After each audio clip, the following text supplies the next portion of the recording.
give you the history of Salt Lake City. And as I mentioned, it started in 1880, but here's the surprise. Did you know there were no trees in this whole valley when they arrived? 500 square miles. Well, excuse me, there was one tree in the whole valley of 500 square miles. But they decided to stay in the desert, which was really strange, and you'll learn why later. But here on the right is where it happened. They circled the wagons here. You notice this big area? It's you couldn't tell from here, but this is a square. 10-acre square. Our whole city is laid out in squares, 10 acres each. My goodness, the city looks like a checkerboard on a map. And here is a little monument that says this is where they settled, 75 wagons. And you know why they circled the wagons? So they keep the animals inside and they didn't get scared and run off at night. You don't want to wake up in the morning and can't find your horse or your cow or something. They're off miles wandering around looking for feed. So they circled the wagons here, began the city, and built a little fort. This is where Salt Lake City begins. And by the way, it's called Pioneer Park. Pioneer Park has been here since those early days. Well, have you ever tried to grow a garden or plant things in a desert floor? It doesn't work too well. And the reason we're a desert is because we don't get enough rain that the plants can sustain themselves on rain. So they had to irrigate. They had to bring water to the plants through irrigation. That way they could grow food. But living in a desert was pretty boring. If you've ever imagined that, we'll tell you some stories about that when we get to one of our stops. But the thing that happened here that changed the desert city so it could grow, won't be visiting there, but that's just to let you know how many railroad stations there were around here. Set the story up. By the way, I'm stopping here in a moment. I'll tell you precisely why, but this is the Greek Orthodox Church.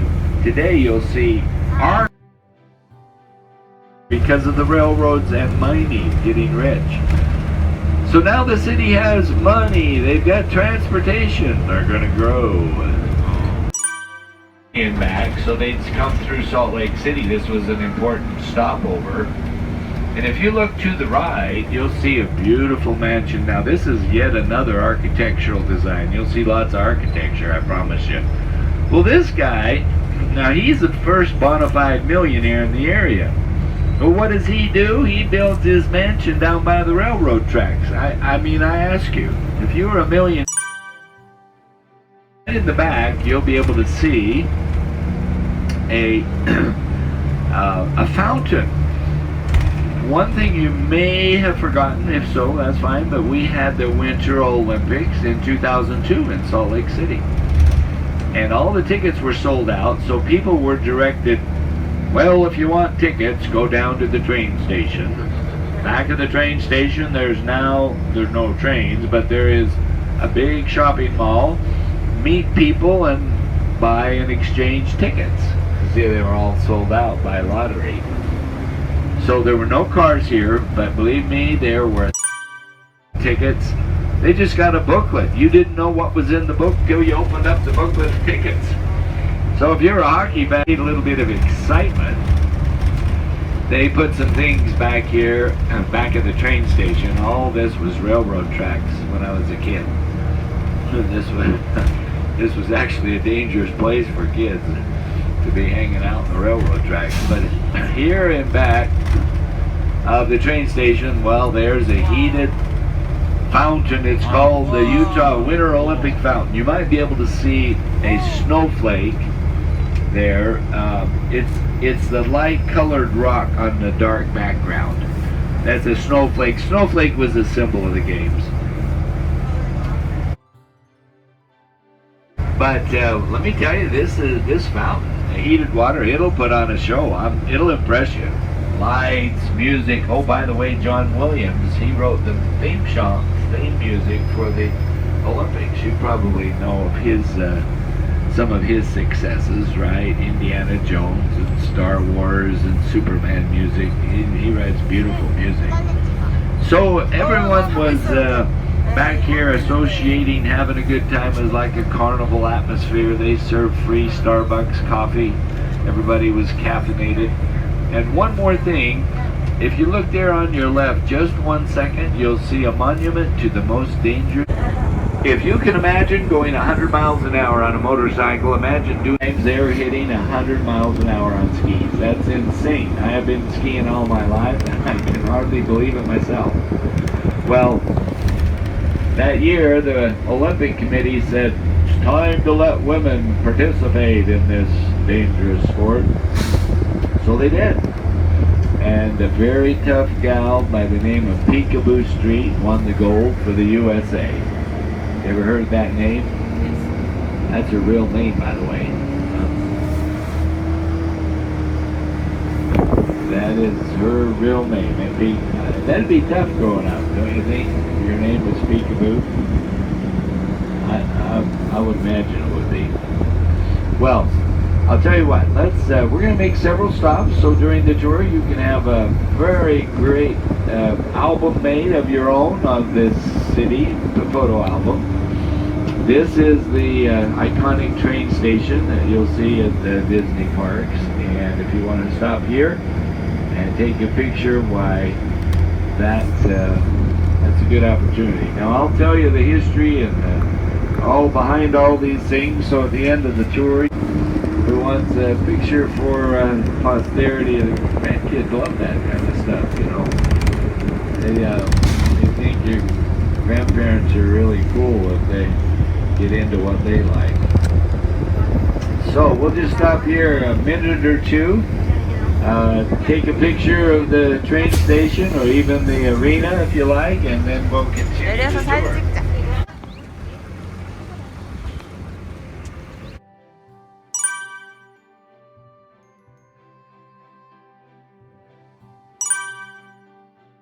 찍자. Tell them their story. The deal. You take the desert, you're going to die trying to grow food in the desert. That's kind of a tough thing. But they used irrigation, got the crops going, you know, the first year, lots of acres of crops going, and then one day, disaster hit. Big disaster. Here's what happened. The kids, they had the news. They came running in from the fields, and they were screaming. Boy, they were really screaming. Come quick, come quick. There are crickets everywhere. They're getting into the fields, and they're starting to eat the plants. Oh my gosh. Everyone runs out to the fields, and sure enough, the kids were right.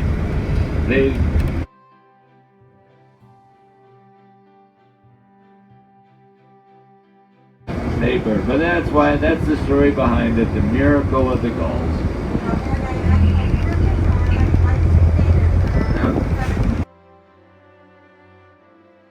And the symbol, the motto of the Olympics was light the fire within. So let me show you a fire in glass. Look through the windows. You'll see a 32-foot glass sculpture done by Dale Chihuly, United States. Well, we've got some fine symphonies, so being number 8 is kind of a fun thing for us to have great music here. Well, coming up on the right, we're working our way over to the Pony Express station. We'll be there in a second. But this is the Salt Palace. This is the convention center.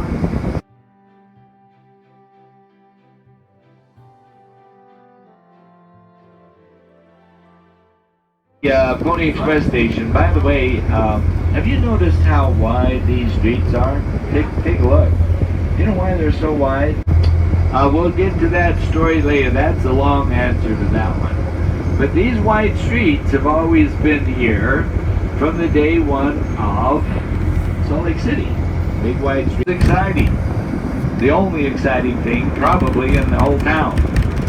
So the kids, if they were good, they'd have mom and dad take them down and see the Pony Express riders. Posse again.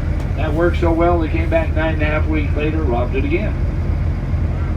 That little bank on the corner, hasn't changed much either. That's very much anything there was in the territory here, and that became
those to a more modern look.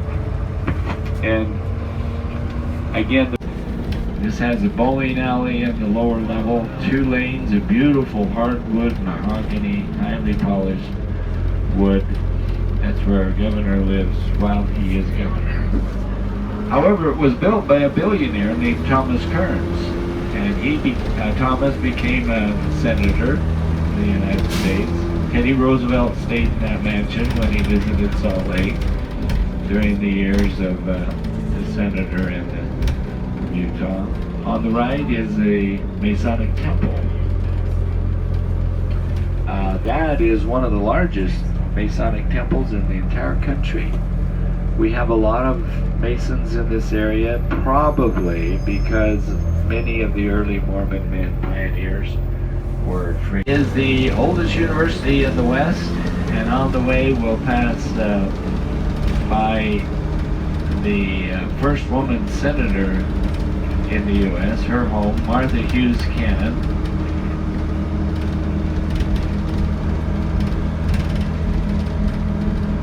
These old lampposts are quite interesting. I'm sure if they could talk, they could give us a lot of stories. Prior to being electric lights in 1882, they were kerosene lamps. The wagon would go along here slowly and light the wick, the oil lamp, and then douse them at sunrise. It was a public works project.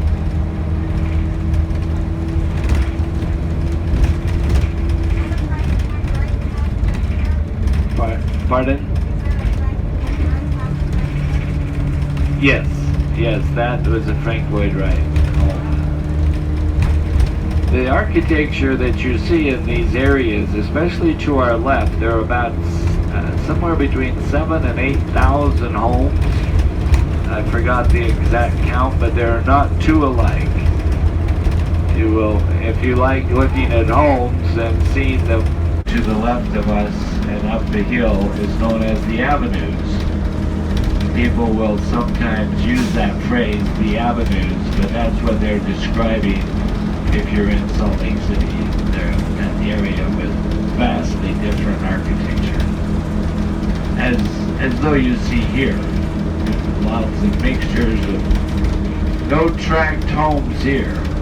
You'll see a couple that are similar, but if you look closely, they'll be quite different.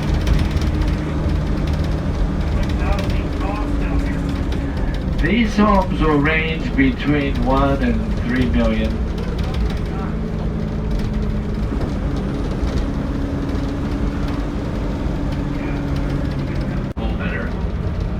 So both of those white homes are owned by the Cannon family.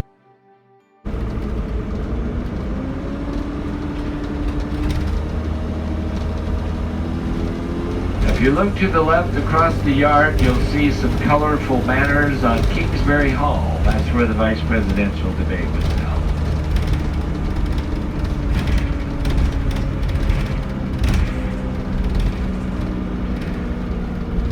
To the right, these 3 buildings on our right were the old medical school in 1905, and this building immediate to the right is where the dialysis machine was invented.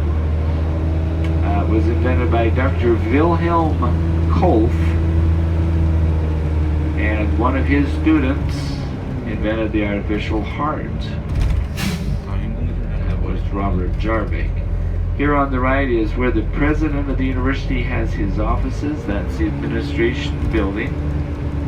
Just a footnote, John Kennedy hired the president of the University of Utah to head NASA when we had the moon project going in 1960. I got that started in 1961. James Fletcher was his name. He was the man that organized that program. Actually, he was head of NASA two times.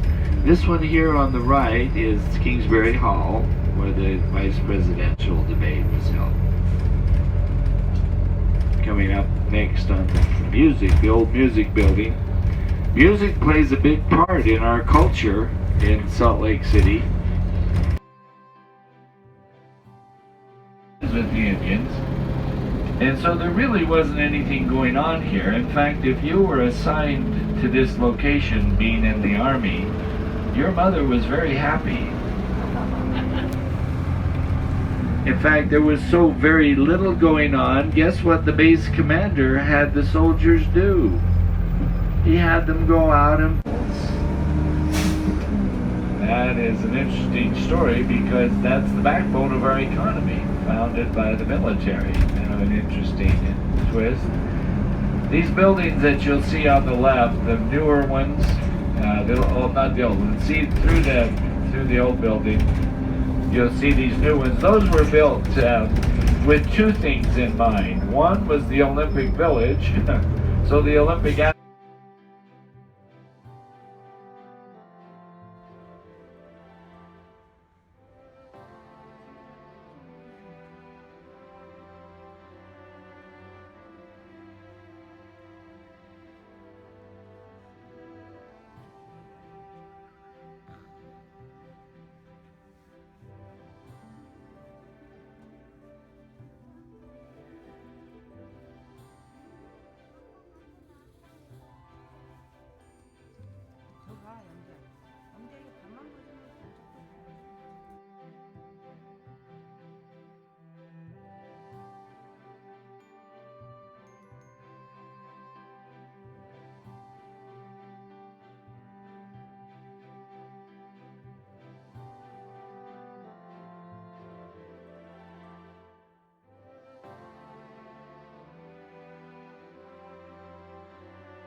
Also, kind of look off to the right, you'll see a cauldron. It's everything's missing. That's the backbone. It's like looking at a skeleton of a pole, but all the rest of the material is being renovated for in the shop. And that's the cauldron. That would be the cauldron lit by the torch coming from Athens, Greece. Bye. Thank you for watching Jae TV. Subscribe and thumbs up.